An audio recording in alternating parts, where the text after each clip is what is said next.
दोस्तों, एक बार जरा कल्पना करके देखिए कि अगर आपको सही समय पर यह पता चल जाए कैसे भी करके कि भैया आपका जन्म किस काम को करने के लिए हुआ है, या फिर प्रकृति में आपका जन्म क्यों हुआ है, आपका उद्देश्य क्या है, आप किसके लिए बने हो भाई। अगर इस चीज़ की जानकारी आपको एक सही समय पर हो जाए ना, तो सच में सोच के देखिए साहब, ये जीवन कितना शानदार हो जाएगा। आदमी दुखी होने की कोई संभावना ही नहीं है भाई। बंदा क्यों दुखी होगा? क्योंकि वो जिस काम के लिए बना है, अगर उसी काम को करेगा ना तो वो अच्छे तरीके से कर भी तो सकेगा ना भाई। प्रकृति ने उसका चुनाव इसीलिए किया है कि बंदा वो काम करे। प्रकृति ने उसको वो सारी काबिलियत दी है कि वो काम अच्छे से कर पाए, तो फिर बंदा दुखी क्यों होगा सर? परंतु ज़्यादातर मामलों में होता इसका उल्टा है सर। हम लोग पता ही नहीं कर पाते लास्ट तक कि भैया वास्तव में हमारा जन्म किस लिए हुआ है, और इस दरमियान हम बहुत कुछ उटपटांग तरीके से काम करके अपने आप को परेशान करते रहते हैं। और नतीजा ये होता है साहब कि हमें अक्सर असफलताओं का सामना करना पड़ता है, क्योंकि हम लोगों को तो सिर्फ एक ही चीज़ सिखाई गई है बचपन से, बस कर्म करते रहो। अरे भैया मेरे, कर्म तो करने के लिए सब तैयार है, परंतु ये भी तो बताओ कि कर्म किस दिशा में किया जाए, कौन सा कर्म हमें सही मंजिल तक ले जाएगा, वो भी तो पता होना ना भाई। कम से कम इतना तो पता होना ना यार कि कौन सा कर्म करने से, किस दिशा में जाने से भाई मैं आगे पहुंच पाऊंगा या फिर आगे बढ़ सकता हूं जहां तक मैं जाना चाहता हूं। इसका मतलब ये थोड़ी है कि यार आप मुंह उठा के कुछ भी कर्म करते रहो उठपटांग, जिसके लिए आप बने ही नहीं हो वो काम भी आप करते रहो, और फिर आप मुंह लटका के बैठे रहो कि भैया हमने तो 10 कामों में हाथ आजमा लिए, कहीं पर हमें तो सक्सेस मिली ही नहीं। मैं कहता हूँ साहब, उन 10 कामों के लिए आप बने ही नहीं थे, तो फिर सफलता आपको उसमें मिलेगी कहाँ से? सर मेरे को लगता है कि देखिए, कोई भी क्रिएटर होता है ना, कोई भी क्रिएटर, हम इंसान भी जब किसी चीज़ को बनाते हैं ना, तो उस चीज़ का एक निश्चित पर्पस होता है कि भैया ये चीज़ किस काम के लिए उपयुक्त है, इससे क्या काम लिया जा सकता है, इससे क्या बनाया जा सकता है, ये हमारे किस काम आएगी, इसका क्या उपयोग किया जाएगा, इसका क्या क्या इस्तेमाल होगा, कहाँ पे होगा, कैसे होगा, उसका पूरा हम लोग प्लान बना के किसी चीज़ का हम लोग निर्माण करते हैं।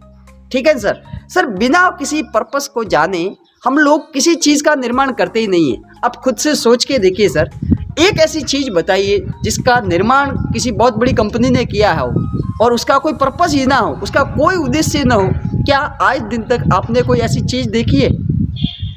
सोचिए, आपका जवाब निश्चित तौर पे ना होगा। अगर एक माचिस की तीली भी बनी है ना, तो उसका भी पर्पस है साहब कि कहीं पर भी आग लगानी हो या फिर रसोई पकाने के लिए आग का इस्तेमाल करना हो, तो वहाँ पे हमें पत्थर को रगड़ने की ज़रूरत ना पड़े, पत्थर को आपस में टकराने की ज़रूरत ना पड़े, आसानी से उस माचिस की तीली के सहारे आग लगाई जा सके। सर हर किसी का पर्पस होता है, किसी भी चीज़ का। एक घड़ी का निर्माण होता है तो साहब समय बताने के लिए, चप्पल है तो पैरों में पहनने के लिए। सर हम इंसान भी जब भी किसी चीज़ का निर्माण करते हैं ना, तो उसके उद्देश्य को, उसके पर्पस को, वो कहाँ पर काम आएगी, ये सारी चीज़ें ध्यान में रख कर करते हैं।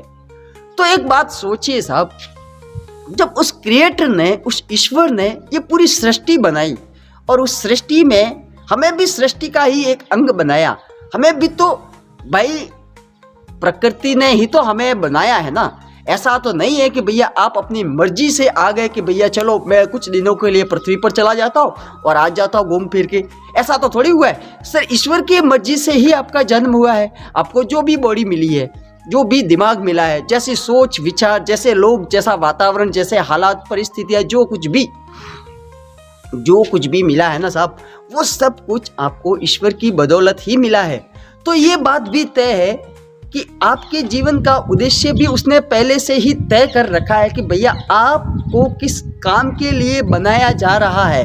परंतु दिक्कत ये है सर कि हम लोग आपाधापी में या फिर आवश्यकताओं के चलते, भाई जब मजबूरियां होती है ना, देखिए तो इंसान कुछ ना कुछ हाथ पांव मारता रहता है, ठीक है। परंतु दिक्कत ये है साहब कि हाथ पांव मारने से भी काम बनता नहीं है। और हम लोग ईश्वर को दोष देते हैं कि यार पता नहीं भगवान तुमने मेरी किस्मत खराब क्यों लिखी। अब मैं यहाँ पे कहना इतना सा चाहता हूँ साहब, भगवान ने किस्मत खराब नहीं लिखी है साहब।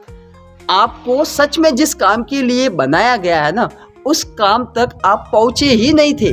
जी हाँ, ये तो बिल्कुल वो वाली बात हो गई कि भैया कोई भी बढ़िया कंपनी की गाड़ी है ना, उसने अब रोड पर अच्छे से 300 की स्पीड से दौड़ सके ऐसी गाड़ी बना दी, उसका निर्माण कर दिया और उसकी स्टीयरिंग सीट पर आपको बिठा दिया। ठीक है, अब आप उस गाड़ी को रेगिस्तान में दौड़ा रहे हो जहां पर रेत के ऊंचे ऊंचे टीले हैं, और अब आप उस गाड़ी को उन टीलों के बीच में जहां पे रेत में उसके टायर धंस रहे हैं रेत के अंदर, आप उस गाड़ी का पूरा एक्सेलरेटर दबा कर बैठे हो साहब, पूरा पाव जमा कर बैठे हो एक्सेलरेटर पर। ठीक है, और फिर आप ये सोच रहे हो कि भैया गाड़ी दौड़ क्यों नहीं रही है, फिर उसके इंजन में से धुआं ही तो उठेगा ना। सर, उस गाड़ी को रोड पे दौड़ाने के लिए बनाया गया है और आप उसे कहां पर दौड़ाना चाहते हो? रेगिस्तान में, जहां पर उसके जो पहिए हैं ना वो पूरी तरीके से धंस चुके हैं उस रेत में। फिर वो दौड़ेगी कैसे? फिर इंजन में से धुआं नहीं उठेगा तो क्या होगा साहब? और यही हालत हम इंसानों की भी होती है, जब बहुत बार उटपटांग कामों में हाथ डाल के ये भी कर लिया वो भी कर लिया। किसी ने बोल दिया नौकरी की तैयारी कर, चल नौकरी की तैयारी में लग गए। किसी ने बोल दिया अरे नौकरी में नहीं होगा, नौकरी में कुछ भी नहीं रखा है। ठीक है, नौकरी का क्या है, क्या करोगे, एक काम कर, तू बिजनेस कर। ले भाई साहब, निकल पड़े वापस बिजनेस की और अपना रुख कर लिया, और 2-4 साल दे दिए बिजनेस में। वहां पर सफलता मिलेगी कहां से? क्योंकि बिजनेस के लिए वो बंदा बना ही नहीं ना, नौकरी के लिए बना था। लोगों की बातों में आकर वो बिजनेस की लाइन में चला गया। अब उसके पास एक बिजनेसमैन का माइंडसेट था ही नहीं, और वहां पे उसे अब असफलता मिलनी ही मिलनी थी। तो अब करे क्या सर? क्योंकि देखिए, जरूरतें जब होती है ना, देख सीधी सीधी बात बताता हूँ साहब, जब जरूरतें होती है ना इंसान की, जब बस आदमी के ऊपर जिम्मेदारियां होती है ना, तो आदमी हाथ पांव तो मारता ही मारता है। परंतु मैं यहाँ पे सिर्फ इतना सा कहना चाहता हूँ साहब, आप हाथ पांव मारिए, अच्छी बात है, परंतु अगर आप सही दिशा में, सही डायरेक्शन में अगर हाथ पांव मारते हो ना, तो वहां पे आप अपनी ऊर्जा वेस्ट नहीं करोगे, आप अपनी एनर्जी का सही इस्तेमाल कर पाओगे। बजाय किसी उल्टी पुल्टी दिशा में आप हाथ पांव मारने की कोशिश करते हो ना, उसमें तो आप अपनी ऊर्जा वेस्ट ही करोगे साहब, एनर्जी नष्ट करोगे, और क्या करोगे, क्योंकि उसके लिए आप बने ही नहीं हो। तो अब ये देखने का प्रयास करते कि भैया कैसे पता करें कि हमें प्रकृति ने किस काम के लिए चुना है और कौन सा काम हमारे लिए सही हो सकता है। सर, सीधी सीधी बात करते हैं। देखिए, सबसे पहले आपको यह देखना पड़ेगा कि आपका इंटरेस्ट किस चीज में है भाई, आपको किस चीज को करने में मजा आता है, ऐसी क्या चीज है। खुद को सबसे पहले खुद से सवाल करना पड़ेगा कि भैया आपके अंदर ऐसा क्या है, खोजो। पहला स्टेप है खोजना, सवाल करना। खुद से सवाल कीजिए कि आप किस काम के लिए बने हो। जब आप खुद से सवाल करोगे तो आप ऐसे बन जाओगे कि भैया आप खुद में से कुछ निकालने का प्रयास कर रहे हो।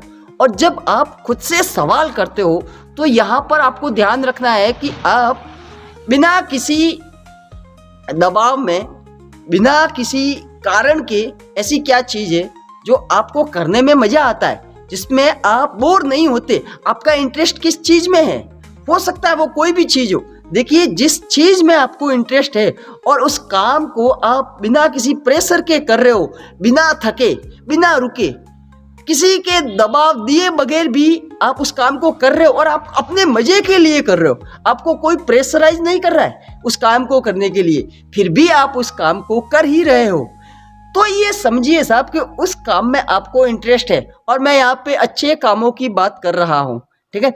फिर उस काम को आप लंबे समय तक बिना कुछ भी बदले में मिले, भाई आपको बदले में अगर कुछ भी नहीं मिल रहा, जैसे कि हो सकता है किसी को गाना गाने में इंटरेस्ट हो, किसी को कुछ ढोलक बजाने में इंटरेस्ट हो, किसी को बोलने में इंटरेस्ट हो, किसी को खेलने में इंटरेस्ट हो, ऐसे बहुत सी चीजें हैं साहब जिसमें आपको इंटरेस्ट हो सकता है। हो सकता है किसी को चाय बनाने में इंटरेस्ट हो, किसी को रोटी बनाने में इंटरेस्ट हो, भाई कुछ भी हो सकता है, किसी को कुश्ती लड़ने में इंटरेस्ट हो। सर, इंटरेस्ट सबका अलग अलग हो सकता है।